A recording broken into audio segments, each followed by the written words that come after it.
Traveler, Paimon. I suppose your story is ready.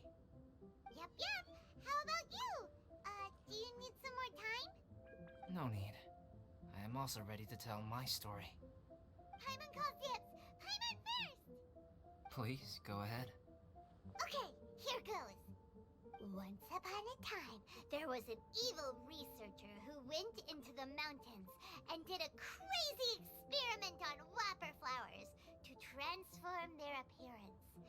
After a lot of pain and suffering, the whopper flowers finally took on a human form. Then they stood by the side of the mountain to wait for unsuspecting bypassers. To whoever spoke to them, they would ask them questions such as, "Who am I? Who are you?" If the bypasser got the wrong answer, the last sound they'd make would be a yelp before the whopper flower ate them alive in one bite. Ooh, truly frightening. What the? You two aren't scared at all! Don't go nitpicking, okay? If you didn't like the story, go write your own!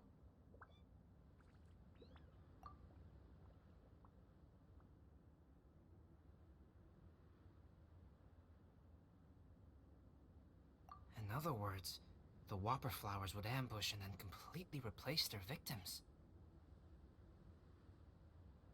And then what? Go back to where the person lives?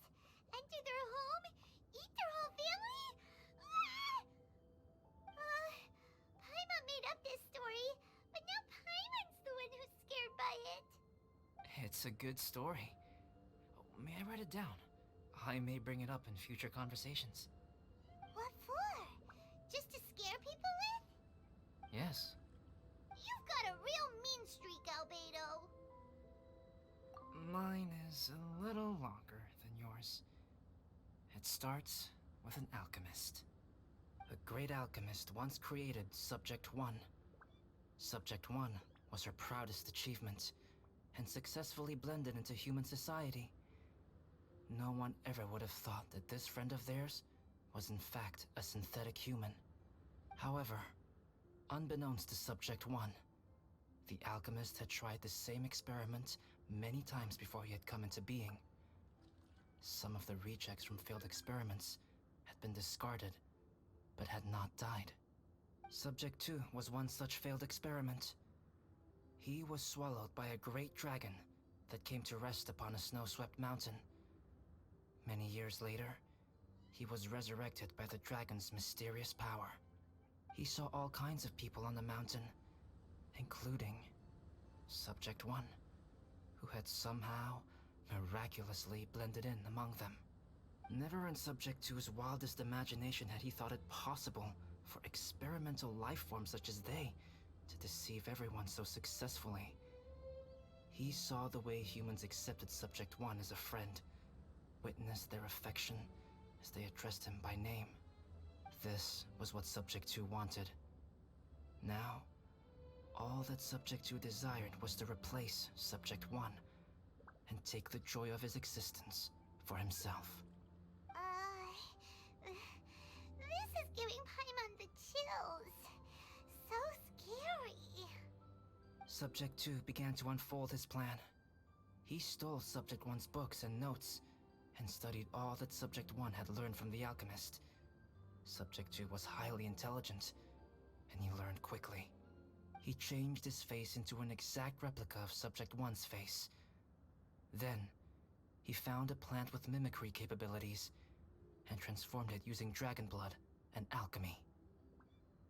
And so, not only did Subject 2 transform his own appearance to perfectly match that of Subject 1, he also created a third entity, Subject 3. What? There's 3 of them now? But Subject 2 wanted to become a perfected human. So, he erased a mark on both his and Subject 3's necks. For these marks were symbols of imperfection. In my view, it was probably a subconscious act, an instinct. He so desperately craved to become a perfect human being that he forgot something. Human beings are defined by their flaws. Subject 2's plan was meticulously crafted. Subject 3 would draw Subject 1's attention. After Subject 1 disposed of Subject 3, he would assume the threat had now disappeared and would let his guard down. The next moment that Subject 1 was alone, Subject 2 would make his move.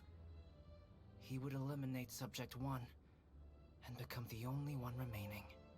He would secretly replace the Subject 1 of everyone's memories and inherit his identity, residence, clothing, sword, name, and friends. People would have no idea that the individual they knew had become somebody else from one day to the next. This is way too scary. Paimon's never gonna be able to trust anyone again. But just before Subject 2 could carry out his plan, a unique stranger entered the mix. Subject 2 tried to make contact with this person, but found that they could somehow sense he was different from Subject 1. What's wrong? Are you scared? What happened then? What happened to the stranger? He became a new stage in Subject 2's plan. One more person that Subject 2 had to dispose of. It's as if there were 3 identical roses in a garden. Only one of the 3 was a fine specimen, while the other 2 were defective specimens that bore poisonous thorns. In all the world, only the gardener who tended to them could tell which was the good specimen. People do not like poisonous plants. Only a perfect rose can fetch a high price. If the inferior specimens wanted to conceal the fact of their worthlessness, they would have to take the gardener out of the picture, using their poisonous thorns. This is exactly what Subject 2 was thinking. So, he hid in the shadows and waited patiently. Maybe soon, he would get his chance to become truly human.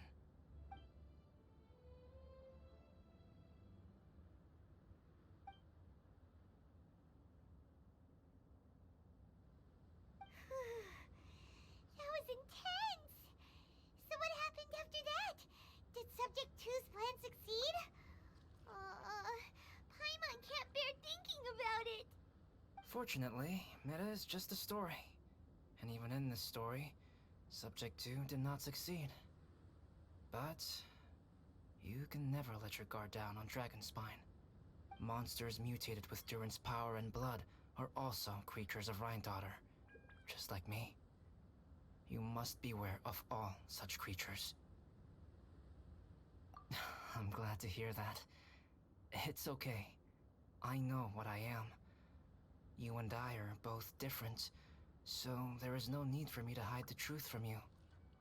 The only thing is that sometimes, when I think about how mighty the power of alchemy is, I feel so small. As beings who set foot in this world, how arrogant are we in desiring to control our destiny, and in desiring to create? Is creation an arrogant act, Traveler? If not, why do we call the ones that created us and control us gods? If it is, then what qualifies us to call ourselves creators? How far must we take our reverence and respect, and what purpose does it serve? Nothing special, but whenever I think about it, I feel a twinge of grief. Poor Albedo. Hello? Traveler, are you here? Hey, is that Amber? Thought we might find you here. We're here to deliver a message from Cyrus. There's gonna be a big event down at the base camp, and they want you there too, Traveler. Winter camp is nearing its end. Apparently, even provisional instructors are required to attend. Looks like we need to go, Albedo. Bye for now. Then I won't keep you. I have some things to attend to here, so forgive me for not seeing you down. Don't worry about it. There have been no issues getting up and down the mountain recently. Is everyone ready? Let's not keep them waiting.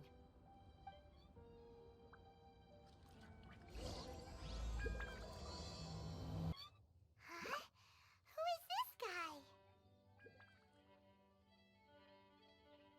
me to introduce Yozerv. He's Joel's father. Dad, this is that traveler I was telling you about. The traveler's helped me out loads in the past, and this time we even built a snowman together. Joel has told me everything about you. I can't thank you enough. Wow! This is amazing! Wait a second. Why is Cyrus discreetly wiping tears away? And what is Pallad doing here? Pallad is the hero of the hour this time. Go on, Pallad. Tell us what happened in your own words. Okay. The weather was fine on that fateful day, and I had a feeling that Lady Luck was smiling down on me. So I trusted my gut and set off to explore somewhere new, somewhere dangerous. Because where there is great danger, there is also great treasure. Why does this sound so hard to believe? But I had only been away from the group for a short while when I fell down a slope and just started rolling. Uh-oh. Did my bad luck rub off on him when we ran into each other on the mountain? The place I fell to was somewhere I didn't recognize, and I'd sustained a few injuries. I remember thinking to myself, this is the worst luck I've ever had in my whole life. Then I met Yozerv. He'd heard the sound of me falling and came out to see what was going on. Huh? Wow! So it was completely by chance then! I thought he must have been someone from the Adventurers Guild here for the event, but after a few words of conversation, it was clear that he was having memory problems. He didn't even know his own name. The temperature was freezing, and there was no time to deal with all that there and then, so I convinced him to come back to the camp with me and figure everything else out after we got there. We got back to the camp, ran into Joel, and the moment he saw him, he froze for a second with this completely stunned expression on his face, and then he started crying out, "Dad! Dad!" That's when Yozerv suddenly started to remember. My memory has still not fully recovered, but Joel and his mother, they are the only ones that I will not, no, that I cannot forget. Daddy. Daddy's right here, Joel. Daddy's right here. Yozerv, don't you remember anything else at all? The poor princess? Feeding the foxes? I'm sorry. I have no recollection. Maybe it's because of the head trauma. I'm not sure. I woke up and found myself covered in blood. My things were gone, and there was nothing to indicate who I was or how I got there. I crawled into a cave and settled in for a slow recovery. After my legs and feet were a little better, my hunting skills were what kept me alive. Dad, I was so worried about you. I'm all right now, Joel. Oh, don't cry. Daddy's not going anywhere. I'm here to stay. Oh, this is good. This is good. You know what, though? I definitely think my luck got worse after running into Bennett on that mountain. I knew it. I just... No. I just meant if it weren't for you, there's no way I ever would have run into Yozerv on a mountain this huge. Besides, we got back safely, didn't we? So don't blame yourself. Maybe sometimes miracles can only happen when you get just unlucky enough. Pallad. When did you become such a smooth talker, huh? Huh? Am I? I was just telling the truth. Oh, yeah. I want to say thank you to the Traveler, Uncle Cyrus, Auntie Eula, and Auntie Amber. Thanks, everyone. You all helped look after me, and I will always remember it. But I guess I can't take the snowman with me, or it'll melt once it leaves Dragonspine. It's such a shame. Oh, I can help with that. One moment. Huh? Eula? Here, take this. It's powdered rime. Just add it to your snowman, and it will never melt. Wow! Really? Oh, this is awesome! You're the best, Auntie Eula! Dad, I have an unmeltable snowman now! How cool is that? How can I ever repay you all? Thank you all. thank you from the bottom of my heart. Dad, I want to go move the snowman. Can we do it now, please? Okay, I'll be leaving with Joel now. I'm sure I'll see you all another day. Very well, very well. It's time for Pallad and I to have another discussion concerning his breaches of adventurer discipline. Huh? But Cyrus, I think I kind of made up for my mistakes this time, you know? See you guys! Oh, I made this for you and Amber. Think of it as a winter souvenir. Aw, are you sure? This must be really important to you. Come on now, just take it. No need to make such a fuss. Wow! Now our snowman won't melt either! Great! You're welcome. Just keep it. That's all I ask. Amber and I have some business to attend to now. See you later. See you! Everyone's gone. Seems like they've all got their own stuff to do now. Oh! You know what? We've been on Dragonstein all this time, and somehow Paimon still forgot to ask Albedo about how to make a fruit juicifier machine that could keep the juice fresh.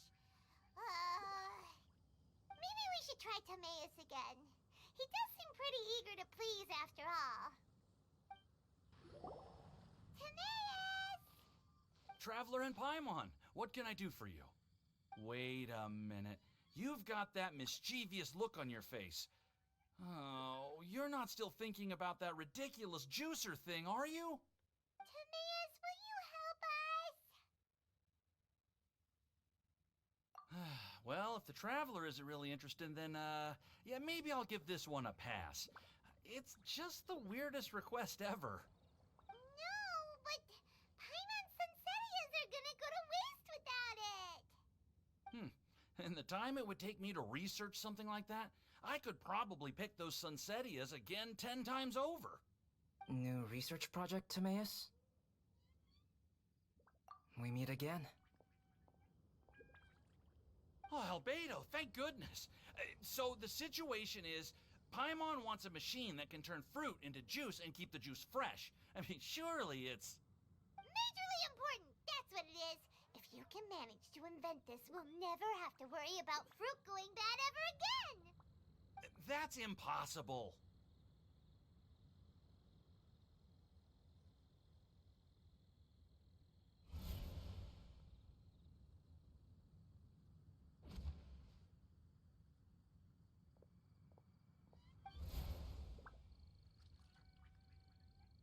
Turning fruit into juice is not hard, but keeping it fresh is more difficult. But if you simply want to keep the fruit from rotting, there are many ways to achieve this. Right, Traveler?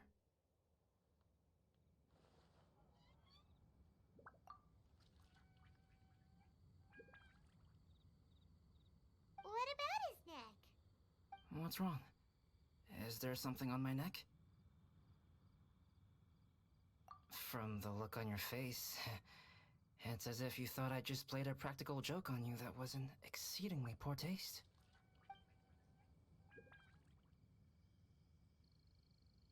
Albedo, you were saying, how do you stop fruit from going bad? Well, one way would be to bury your fruit on Dragonspine, where the snow never melts all year round.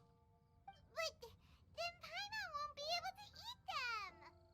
You could always live on Dragonspine. No, too cold for Paimon. Or you can give the fruit to me, and I would take it to Dragonspine for you. But since you don't like the cold, you'd have to send someone else to pick them up when you want them. This is where you come in, Traveler. Suddenly sounds a lot more feasible with other people doing all the work. Okay then, shall we go with that idea? Fruit buried on Dragonspine will stay fresh for much longer. However, it is also possible that the fruit will sprout and grow into fruit trees. Who knows? Maybe the next time you visit, it will have grown into an orchard. You can water the trees, add fertilizer, and when they finally bear fruit, you will have some fresh Sunsetias.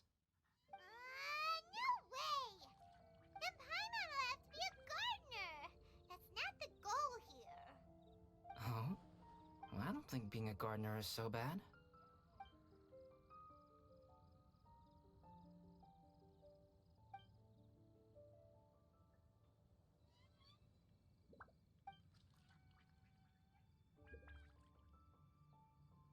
Albedo! Stop trying to get your hands on Paimon's super sweet Sensitias! It bothers you, does it? Of course it bothers Paimon! They are the rarest, super duper sweetest Sensitias ever! And they're not for you! Okay, but they're just Sensitias. I think you're only so attached to them because you don't have much fruit of this quality in your possession. When someone's pockets are full and their spirit is fulfilled, they don't easily fall prey to this kind of yearning. Really?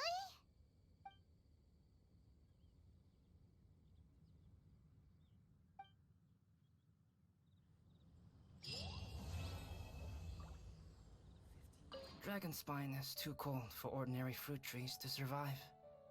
But if, one day, Dragonspine did become home to gardens and orchards, there would be more reasons for people to visit. Perhaps a little life is the key to attracting people. Life may exist in all kinds of unfathomable forms, and in all manner of unthinkable environments. Mysterious, yet tenacious. Perhaps this is what makes life so special.